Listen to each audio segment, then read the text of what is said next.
All right, welcome back to another episode of Speak Your Truth Podcast, man. We are back in Dublin Studios. You know, we here home base, man. We got one of the members, one of the original members, you feel what I'm saying? YG Dev, appreciate you for finally coming to the, brother? Appreciate you, man, for the official podcast. I've been supposed to do this a long time ago. Long overdue. For sure, long overdue, but we here now. So make sure before we get into it, man, like, comment, subscribe. All right, tap in, you know what I'm saying? So follow Speak Your Truth Pod on Instagram, man, at the Speak Your Truth Pod. And you know what I'm saying? We gotta get ready for some more conversations, man. Like right now, YG Dev.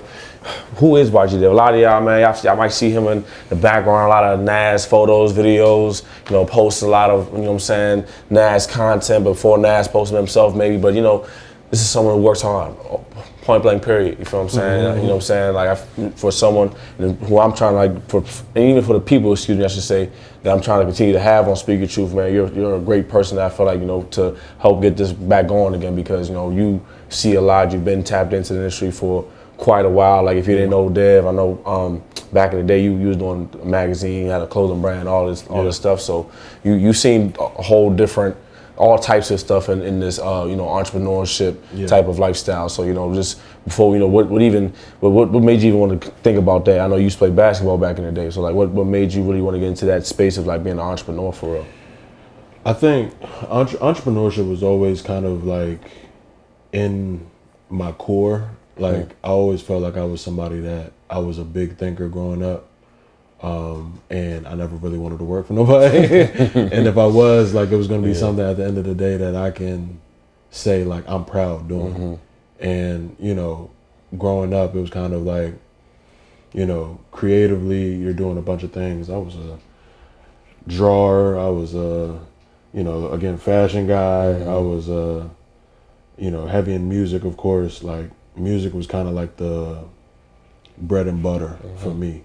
My dad was like heavy in music, and I would just watch the people that, you know, I admired. My parents, my uncles and aunts, and, you know, my grandparents. Like, everybody was hard workers, but they were people that had extra to them. Whether if it was something like they were, you know, heavy in arts, or if it was, you know, like my mom. My mom is like a great like decor. You know, interior design type of like individual. So like everybody just always had something to them that I found interesting. And I just was somebody that, like, you know, I'm not gonna just hold myself to working at wherever I'm working at for the time being or in the foreseeable future. Like, I'm gonna do something more than just punching in. Right. You know, so that was kind of, you know, at root what it was for me. And then I think just once, you know, basketball kind of ended and, you know, school was what it was, like, I'm just like, I think this is time to really start doing something that I want to do and that I'm comfortable with for the foreseeable future. You know what I'm saying? And I just took the risk, bro. Like, I think that everybody, you know, at least where I was at, you know, I was getting out of school, getting out of college, and that's the pivotal area where you don't know really what you want to do. Mm-hmm. And I always tell the youngins, especially, like, I'm the oldest of my siblings, I tell them, like, use this time to do it all and figure it all out. Because otherwise, like, if you just stick to that one thing that you think you're going to do, you know, after school, you're screwed. Right. Because there's going to be days where you're going to have some hard ones. You're going to be like, bro, I don't want to do this. Like, you feel me? So it's like, do it all, and then there's gonna be that one thing or that two things that, nah, I want to do this, and, you know, carry on with it. So for sure, that's what it was for me. For sure. And obviously that one thing now being music, you know, you've been tapped in with Double M, you know, kind of talk about, you know, that story of how, you know, that started for you, like, just kind of being that A&R, because like you said, you listen to a lot of music, and I'm sure, like you said, being in all these different spaces of life, you know, you've listened to so many different types of music, got inspiration from all different types of people. So, you know, where does the music kind of tie in, and especially your role in the music now too? Yeah. So A&R, it's kind of like it's not really a long story, but there's a story to it. Prior to Double M, like you said, I was doing a magazine, Napism, with one of my good friends, Benny. He's out in New York right now doing photography, but I was basically tasked with the role of doing like the music portion of the magazine. And also at this time I was going to school. One of the main things that I wanted to do was journalism, sports journalism. Okay. And then of course, obviously, take off in sports journalism and start doing, you know, like music journalism. But just journalism in general, I was like, yeah, I'm set here. Like, I can write, you know, I tell really good stories, and I felt that that was a lane for me. And once we put out a couple issues for the magazine, and I started to get more comfortable just with the idea of like, you know, putting new people on, using my journalism and my column in the magazine as a way of like, okay, I know good music, I know talent. Let me use this platform to any artist in this area, give them the opportunity to like get some shine.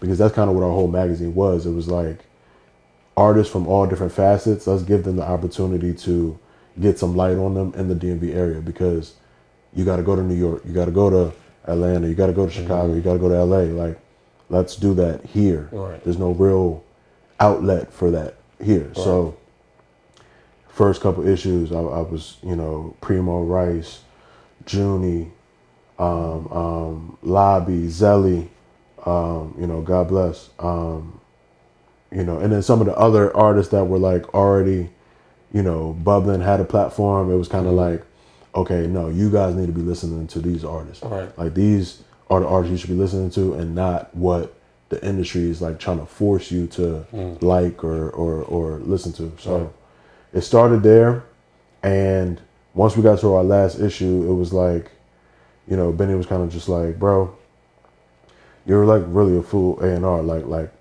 a lot of the music, you know, since I've known you from 7th grade, like, you put me on to. You know what I'm saying? So it's like, you know, talent, you need to find an artist at some point, but even before then, like, use the magazine to interview artists. Like, like, you also have that gift as well of journalism. So let's start interviewing artists. So I was like, all right, cool.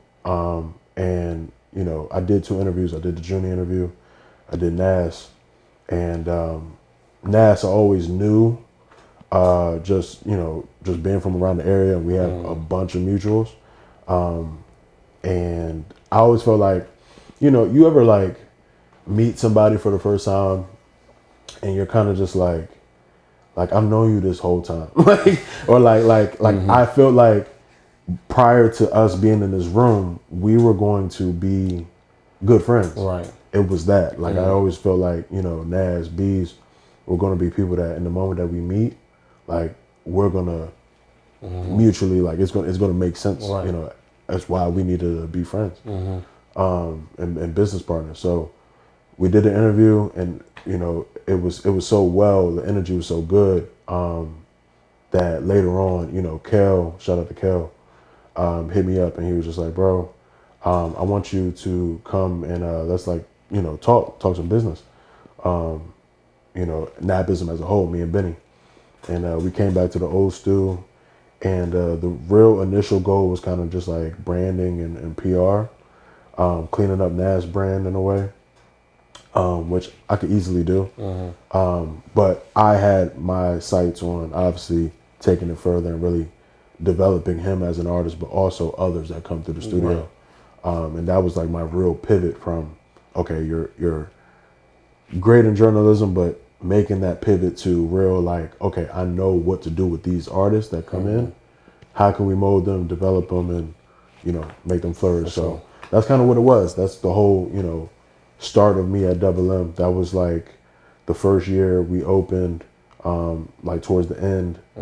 And yeah, you know, that was something that, like, I'm just overall happy that happened for me, because, you know, you get that transitional period in your career where, you know, something was going your way, and then, like, you're kind of hit with okay, what's next? What's the next, like, anchor? What's the next move up? And I felt like, you know, Double M was looking for that, and I felt like I was looking for that, and it was like match made in heaven. I wouldn't want to be at any other startup or any other, studio that's in their developmental phase.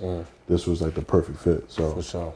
yeah, I'm blessed. For sure, man. And, through all of that, like, I feel like, yes, you're scouting talent, but you also, at this point, like, you develop relationships. And I feel like, before we even get into, who you are for Nast, but just in general, like, within that DMV, you said starting up, so what's it like really trying to develop those relationships with those artists to, make them feel like they're seen and heard and stuff like that? Bro, like, developing relationships is one of the biggest things as an A&R. I feel like it's really the most lost thing as an A&R.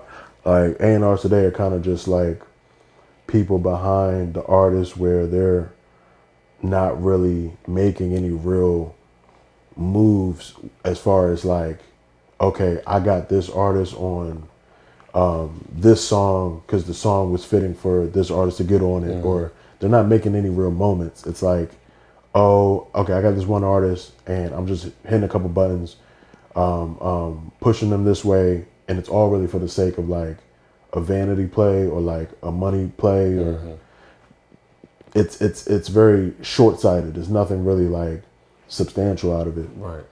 And when I really got into artist development, I was kind of like already studying like some of the forefathers of the shit. Like, their whole any A&R will tell you kind of like, bro, I know, or I'm everybody shit. Commanders.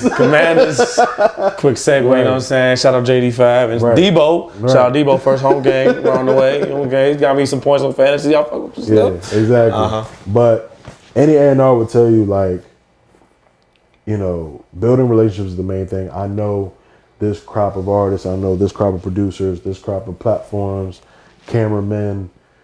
Your role is so, you're like a tie, like a middleman, you make things happen. Like, you're almost the artist, but on the business side. You know what I'm saying? So it's like the artist is going to be the one that's like out on the forefront, making all the relationships, making all the moves, really like performing and doing all the theatrics. But then there's the A&R that's on the background that, okay, I was the one that got this artist this play, or I was the one that, was working with the band for the live performances. I was the one that was getting them this brand deal. Right. When you see, I'm trying to think of an artist like, every artist today has their own brand, but like back then you kind of had to like, okay, this artist had to partner with this brand, Right.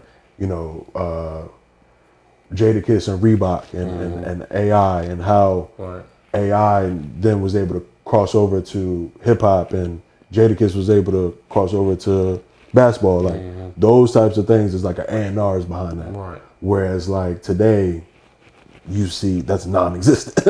You see what I'm saying? So building relationships, bro, that's like the main thing. And we're in the DMV area. It's like, for the longest time, we know nobody's talking to nobody. Everybody's on their own, in their own way. Oh, my hood don't fuck with your hood, or Right, yeah. a whole bunch of politics. It's like, bro, none of that shit matters. We are trying to, all this talent that we have here, we're trying to get them somewhere, get us somewhere. You know what I'm saying? So why can't we make this a hub like New York and Atlanta? We got to communicate, and build these relationships. I need you for something, you need me for something. So how can we make this work? You know what I mean? So that's how I see it. No, for sure. And, I feel like you said, the biggest relationship part of it, like you said, it's like you're really being there for the artist, right? And I know Nast, you and him, y'all relationship, I feel like that's the best thing about like what y'all got going on, and where like the success is coming, right? Because it's deeper than just the business, right? It's almost like you're becoming a part of their life. You know what I'm saying? So like, just you can speak on that with Nast, you know what I'm saying? Y'all done a lot. Like, I know there's things that you're willing to do that, maybe he's not willing to do at the times, or there's things that you're willing to do that other A&Rs you said aren't willing to do. Like, so just talk about the value of that and how you seen like it's worked for Nast B. I think it's done wonders for him.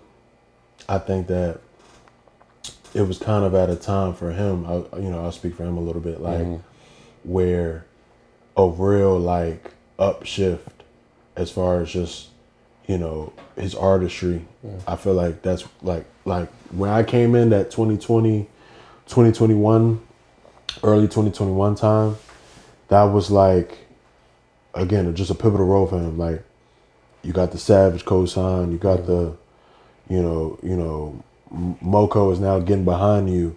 They haven't really had an artist that they could really, like fully get behind and have trust in, to lead them the right way. Right. You know what I'm saying? So it's like you're getting all of these looks, and the DMV sound is growing and growing rapidly too. And it's like, how can you just set your foot in this game? And I think when I came in, I kind of just helped with that, gave it an uptick of like, okay, sonically we need to go here. Like, yeah, we already know you can do the DMV shit. Now let's really separate yourself, because you can really rap like a lot differently than just what we're accustomed to. We're accustomed to, okay, like the free car shit, of course, the typical like at least at that time, you got to think about who was still hot, like 2020. It's like Zaman, It's Q was still doing his thing at the time. You know what I'm saying? So it's like these people can rap, but it's like they're not really showing their, trying to figure out the right term for it, just real like ear for music, or like they could rap in other pockets outside of the one that they do. And I kind of felt like this is a real time where Nast can really show that. And again, just like overall, what do you want to be known for? So it's like, I will want, okay, if you want to be this big artist, I have to be able to see that, and how can we get there? But also just not changing what you do well. Like, you came in, people are have been introduced to, what you do well, but let's like up it a notch. And I feel like anybody that wants to be a big artist, like, you have to see that for yourself. And anybody that's going to help you get there has to see it for you. Producers, the A&Rs, the songwriters, all the people that are involved in making the music, they got to be able to see that trajectory. We at the point where I feel like, because we was talking about Nast in that relationship, like, I feel like as an A&R, it's not like, and I feel like maybe this is the other part I was saying, like the investment in the time, the craft, like, even though it's not necessarily you in that spotlight per se, I feel like, you know what I'm saying? Like, I feel like you got to be willing to be that guy, and you have been that guy behind the scenes more so than in the spotlight. So like, just talk about, why are you willing to be that guy, and what leads you to not be that, and that's just trying to, let's say my investment is to get my investment back, like for the money and shit like that. It's overall because I care about the artist. like honestly, I care about the artist, one, and I care about the actual music and the art form. Right. A lot of these kids, like kids and grown men, don't really care about the art form. It's really like a vanity play for them. Right. Like it's just how can I put my investment in and make an increase on it and get my money back. Right. It's one of those two things. Whereas for me, like before any money's involved, I care about the art form. So it's like, one, I just always want to make sure that I got Nast or any other artist, treating the art form at its purest, and also making sure that if I give you the time and energy, I want to see my investment is, how did you grow as an artist? It's not, oh, did I make double or triple what I put in? Right. I don't care about that. Like, I'll make money. But you'll make money if your artist grows and is successful and has a 20, 30 year career. Like we're seeing Jay and, the Kendricks and Drakes and Coles of the world. Like they've been in this joint 20 years and people still look at them like they're relatively new, or like they're like with the rest of the crop. Like, nah, they've been here. There's time been put in. So it's like, that's overall where my head is, and what it was when I, came in and when I took that task. And I think also just like, I know what the artists go through. Like, I feel like as an A&R, at one point you wanted to be an artist, or like you always had the idea of what it would look like for yourself. And I always felt like, you know, one, I know that if I was an artist, I'd be a great artist, one, but I'd be like also somebody that is very community driven. And I think that, you know, like you look at somebody like Kanye, like Wayne, you know, Jay, these are people that, like, their legacy, anybody that can speak to it, is they cared about their community. They brought people together. They brought people with them. You know, you don't get the Drakes and Nickies if you don't have Wayne caring about community. You don't get the Kanyes and the Beanies and the Just Blaze and the whole list goes on if Jay-Z doesn't care about community. So it's like that should also be enforced in some of the other artists and the artists that you work with. Like, okay, me as an A&R, I should be able to go leave Nast and go and create more Nast. I should be able, you know what I'm saying, to create more, you know, hubs elsewhere, you know. So, yeah, that's been my biggest thing. And I think also just with Nast, like, I never really wanted to see him do it alone, or, you know, he already created his own community. But it's like, how can we make this bigger? RDI, how can we make this like a real thing? Because I believe in it, and I'm RDI. I'm a real deal individual. So, yeah. Nah, for real. And just embracing everything that come with that artist. Like, I for a lot of people, I feel like that's why it's important to really have like someone like an A&R, or even if it's not A&R, just someone like you in their corner. I feel like, you feel what I'm saying? Because like you said, it's deeper than the money. It's deeper than, you know, the like, we're not looking for the material or like the tangible success per se, right? We're looking to grow, and I feel like that's where I feel like music in general. Because did an interview with Bird, and I asked him, like, you feel like hip hop is dying? And I feel like his answer, he says, nah, you know, just people aren't just listening. And I feel like there's, you know, people like yourself that are working hard to try to save that narrative for hip hop. For sure. You know what I'm saying? And like, you know, I think that for you to be in this position or be able to see the future in music, you have to believe that music can be an outlet for a lot of people. And that's kind of what I mean with like building community. Like, you should be creating a community where other people are successful and thriving, and it's not yourself. Today, it's a whole bunch of that. Like, everyone's kind of just in it for themselves. And that's from the artists and from behind the scenes. Like, these stories I hear with the behind the scenes people, like stealing money, selling people's masters without the artist knowing, and wild shit, like stuff that I would never do, you know. But I see obviously where this industry is trying to put a thinking on the players, and I also see where the players are adopting it, and it's nasty. But overall, just can we get back to caring about the art form, caring about the people that's in it, the players, and wanting to see music grow forward, but also can we like really like have people that come in this thing wind up being successful and not have to, oh man, like music didn't work for me, so I'm back to janitor, plumbing, and we need those too.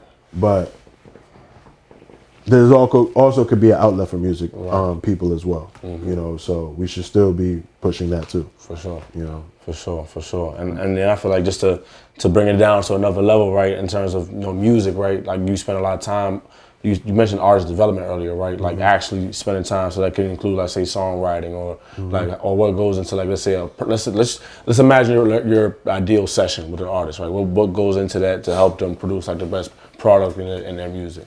So every artist is different. Sessions could look very differently, especially depending on the genre. And I'm somebody, you know, works in multiple genres, but I say in rap, you know, sometimes the work, bro, I'm not gonna lie to you, it really be before the session. Like, it be like, as an A&R, let's just say for me, you're figuring out, okay, this artist had, let's just say this artist has 10 songs. The 10 songs are very heavy rap, like, you know, like heavy complex beats. Not really like a song where like, you know, a lot of people could really sing to or vibe to. Like, they're just straight through cut, like rap, right? And then it's like, you as the A&R also know that this artist has the potential to make really good rap, polished records, right? And it's like, how can I take this heavy rap artist or this heavy rap, you know, consistency that he's on or that she's on, and put them in a place where they can, okay, still get the heavy raps off, but it's palatable for Drowsy, you, me. We all have different tastes, but ultimately, like, can we make a song where all three of us fuck with it, right? So it's like, before you even get in the session, or even like the artist gets in the booth, you are finding the producers that could do that, like, or the beat makers that could do that. Okay, I know these 7 producers in my call log or in my contacts, and I know this one makes stadium music. So anything that this person makes is going to be really bigger. You'll hear it like in clubs and stadiums. It's anthemic music. Then you got this one who makes solely like car music, rider music. Like, you think of a producer like I'm trying to think. Cardo Got Wings. Like, you hear Cardo's tag, you know I'm riding, I'm vibing, like you know what I'm saying? Everybody has their own taste.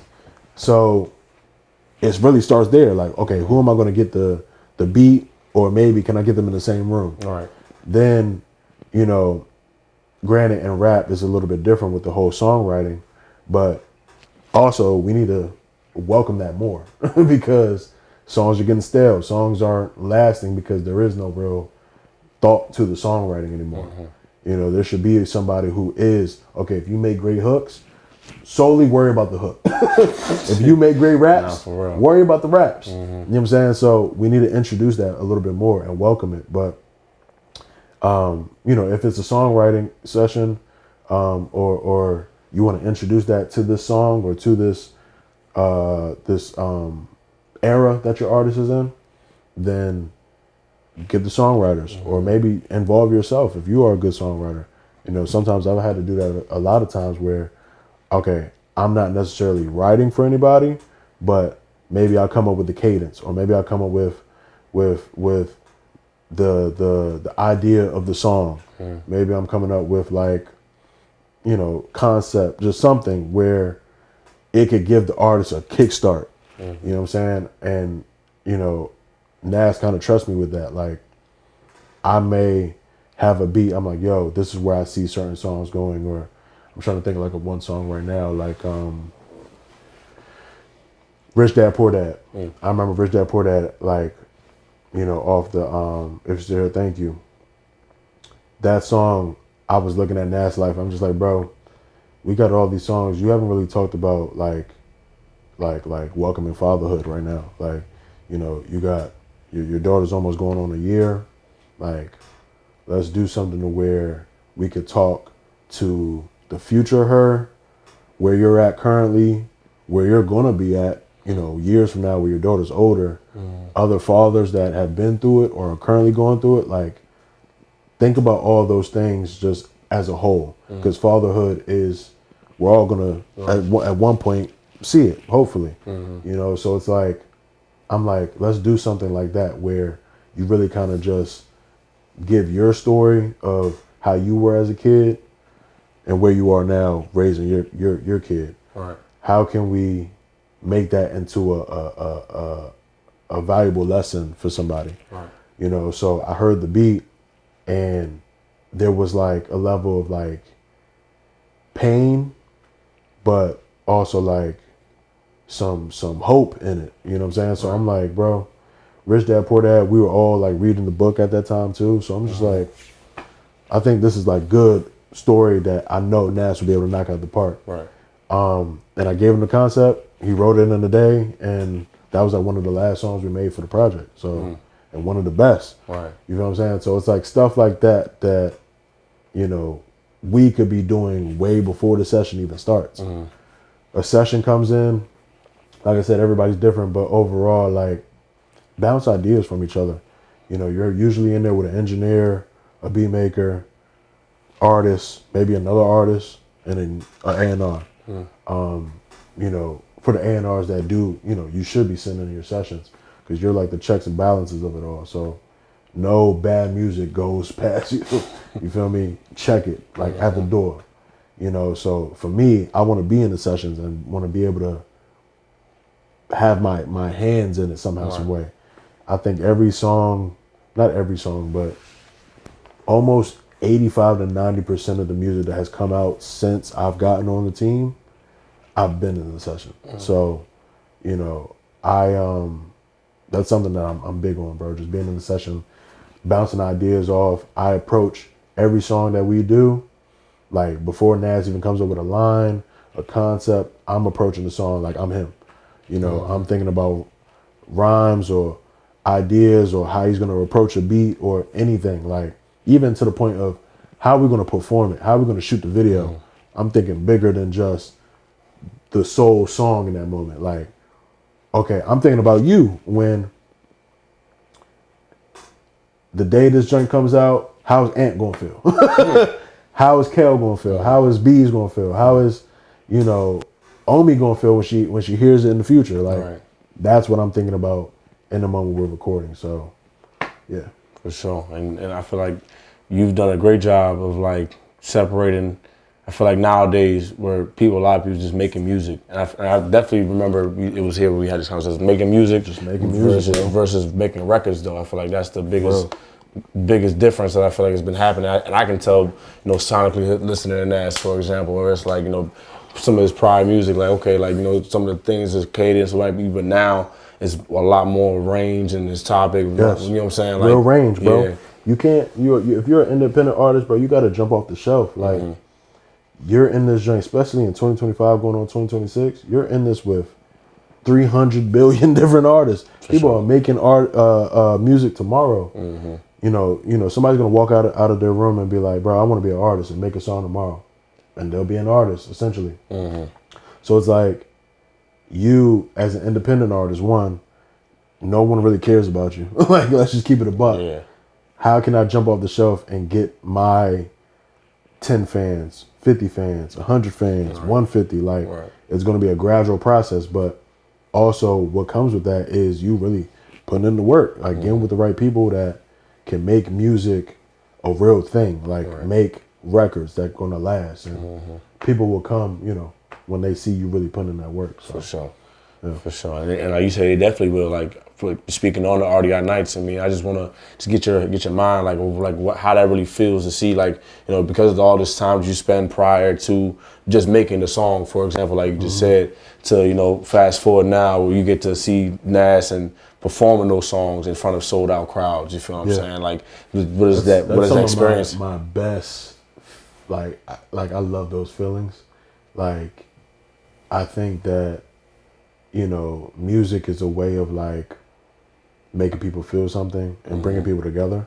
So it's like in the moment where you do see your community, people that you know, people that you don't know, and you know, you don't really know when you're also in that session who's gonna grasp to the music.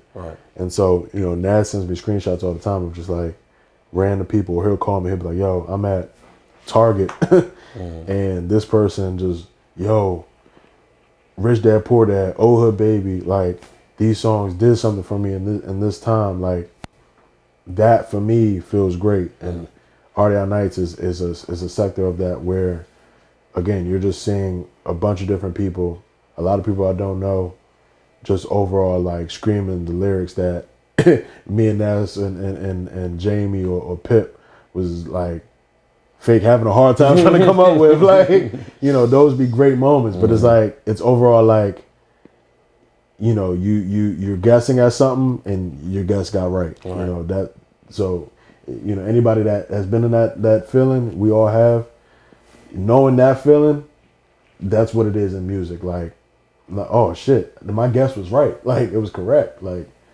you know, that's how it feels. So sure. it feels great. For sure. And, you know, kind of branching out into, you know, obviously we talked a lot about Nast, but now you've, with the Double M community, you tap into a lot of these other artists that's here as well. Just, you know, what is it like kind of being that person that is available for them, you feel what I'm saying? And, you know, what is your goal in terms of how you want to continue to build relationships with those artists? I love my job. Like, really, it's not even a job for me, bro. This is life, you know, like kind of I was telling you earlier. Yeah. This is my life. So I love the opportunity where I can come in, meet an artist, see them at ground 0, ground 5, ground 10, and be able to just catapult them to a place where they're at 30, 35, 40. You know what I'm saying? That feels great. I think that my task is a heavy one because I'm doing a lot. All right. And there's a lot of people that kind of need different things, but I wouldn't trade it in the world for anything else.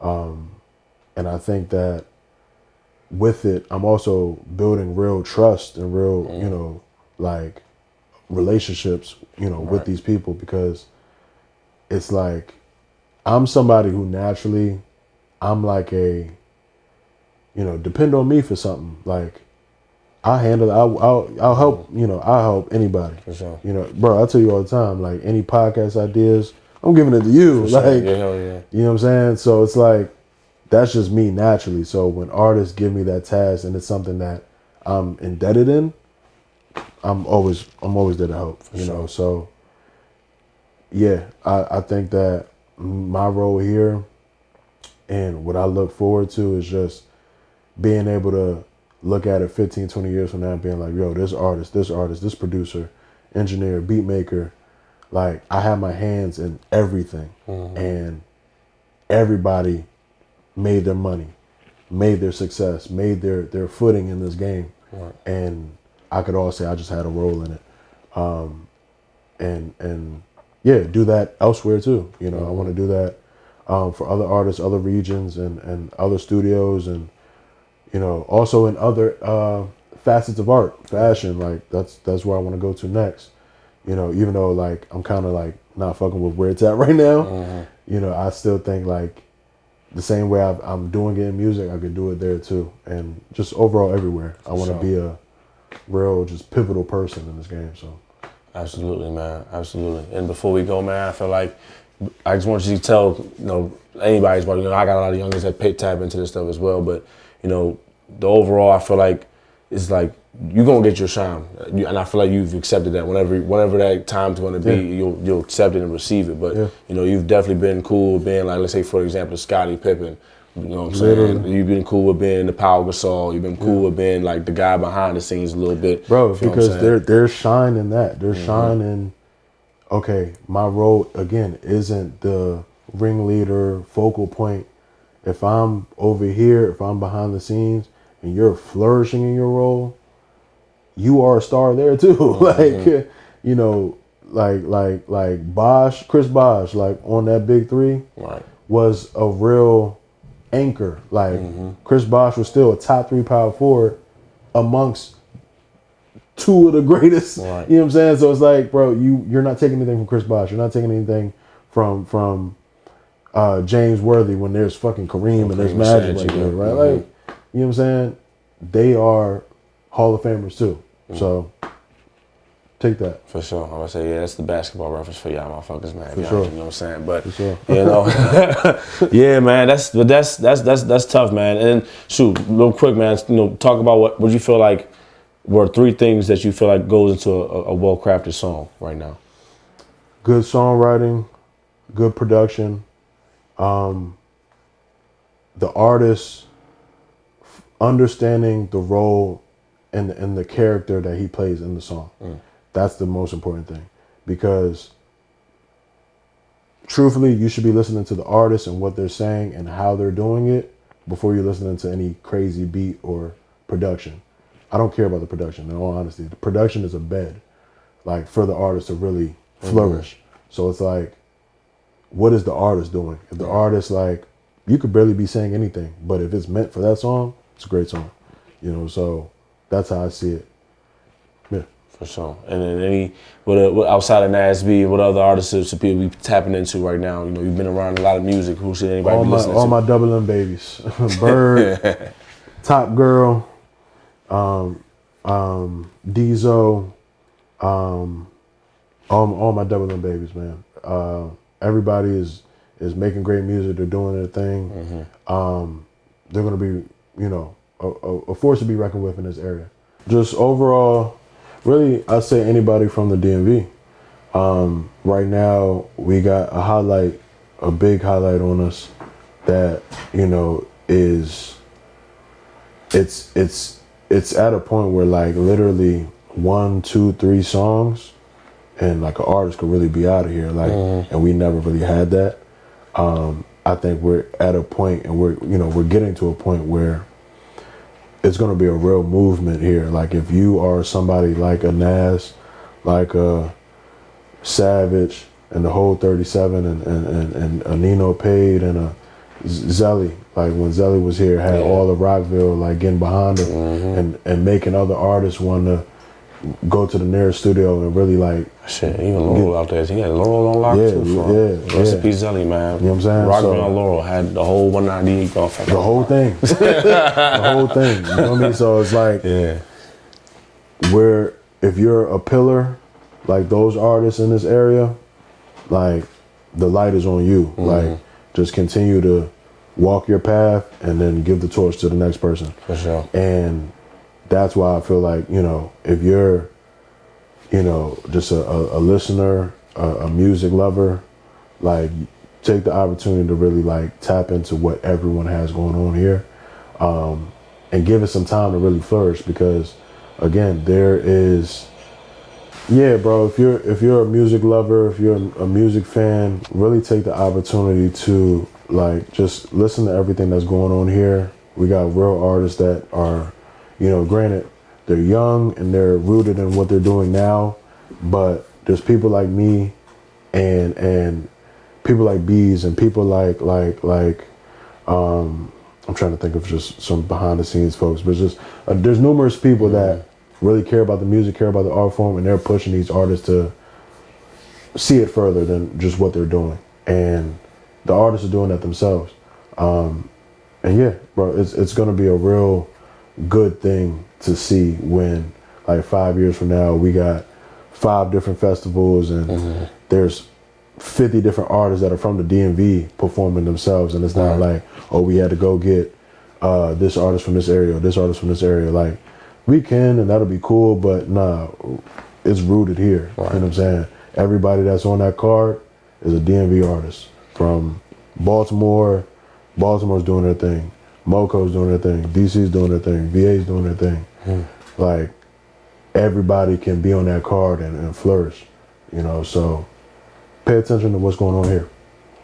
For sure, man. Yeah, you heard it, man. And I've been listening to the DMV music for a good minute, growing up in this joint. Like that's why I feel real connected to what you just said. Like I feel like ever since then, know, bro. Like from the rappers to the singers to alternative to the R&B acts to the free car shit. Like everybody is like, there's so many options. There's so many things to choose from. Everybody is making different things. Like there's people that are making music that you didn't even really know made music. like everybody's doing music and everybody's like making good shit. So it's like, just give it an opportunity, give it a listen, you know, your undivided attention, you know. That's it. For sure, man. DMV's going up. Got people like YG Dev to back the plays for the artists, you feel what I'm saying? Really in your corner to really push you and to really help you grow as that artist, like you said, man. Care about the art. That's where the elevation is. Yeah, the money's cool to try to get. It's cool to be. I feel like a lot of people lie about not wanting clout, but you want the vanity, right? Y'all want clout, bro. Y'all are clout demons. Like y'all want the clout, bro. It like, stop lying. Like, bro, we all want clout. Like it's okay. Like it's okay to want clout. You know, are you over thirst for it? Like maybe. and you know, but everybody wants to be recognized for what they're doing, and that's ultimately just what it is, and it's okay.